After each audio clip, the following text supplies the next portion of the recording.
Bahlil jadi ketua Golkar. Dan Bahlil artinya mengkonfirmasi bahwa selama 10 tahun ini pemerintahannya ada tentang seorang Raja Jawa. Raja Jawa nggak semua Raja Jawa bengis. Ada Raja Jawa yang paham bahwa suara rakyat sudah tidak lagi memihak pada dia, maka dia anggap bahwa pulungnya udah nggak lagi ada di atas rupanya. Soeharto Raja Jawa yang tahu diri, dia tahu oke, pulungnya udah hilang, saya mundur. Kita ingat dulu waktu Soeharto di penghujung masa jabatannya terjadi demo besar di mana-mana karena krisis juga, dan Soeharto yang dikenal sebagai Raja Jawa namun masih memiliki hati, akhirnya menyatakan mundur dari jabatannya sebagai presiden. Dan untuk menyatakan berhenti dari jabatan saya sebagai Presiden Republik Indonesia. Berbeda sekali dengan Raja Jawa yang satu ini, meskipun ada demo di mana-mana, dia tetap mempertahankan kuasanya. Apakah semua Raja Jawa itu bengis seperti Jokowi? Dalam versi Bahlil ya, yang bilang Raja Jawa bengis kan Bahlil. Dan Bahlil bilang ini Raja Jawa ini bahaya, dia bisa lakukan apa ya? Ini Raja yang bengis. Bahlil mengatakan Jokowi sebagai Raja Jawa yang bengis itu diutarakan dalam Munas Golkar, yang dimana Bahlil sendiri diangkat menjadi ketum ya. Di situ Bahlil menyatakan bahwa jangan macam-macam dengan Raja Jawa ini. Ya, Soalnya Raja Jawa ini kalau kita main-main celaka kita. Saya mau kasih tahu aja, jangan coba-coba main-main di barang ini.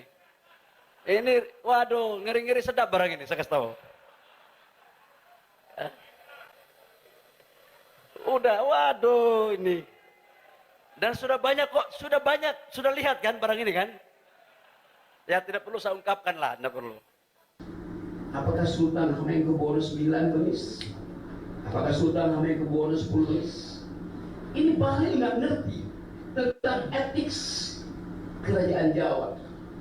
Dia nggak baca Sumarsari, namanya itu The Ideas of Power in Japanese Culture. Dia nggak baca Ben Anderson. Jadi ini orang betul-betul kosong otaknya. Tapi justru dalam kekosongan otaknya di Bahlil itu kita memperoleh kebahagiaan. Untung ada Bahlil. Kita terangkan berkali-kali bahwa ini kebengisan, ini despot, ini adalah otoritarian. Mending kalau otoritarian benevolent seperti Lee Kuan Yew misalnya. Ini betul-betul despot in optima forma Jokowi. Saya hanya merumuskan dalam bahasa Latin, yaitu terjemahan dari kata bengis yang diucapkan tanpa sadar oleh Bahlil. Bahlil yang bilang Jokowi itu bengis. Jadi dimungkinkan kita untuk terus mengucapkan Indonesia sebetulnya selama 10 tahun ini diperintah oleh seorang despot alias raja yang bengis. Rakyat Jawa mesti marah pada Bahlil atau pada si raja. Karena sistem kerajaan itu tidak ada lagi di Jawa. Kenapa dipulihkan sifat bengis dari kerajaan itu? Jadi selalu sejarah itu ada variabel yang tiba-tiba muncul dan membuka peluang kita.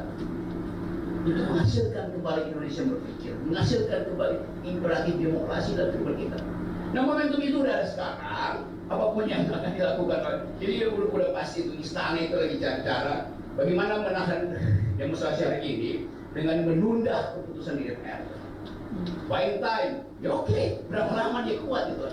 Saya hitung mungkin malam ini akan ada evaluasi berikutnya, berapa puluh triliun, berapa puluh miliar lagi yang mesti dipakai untuk menyewa preman-preman dari Tangerang, apa namanya, bajingan-bajingan dari Bekasi.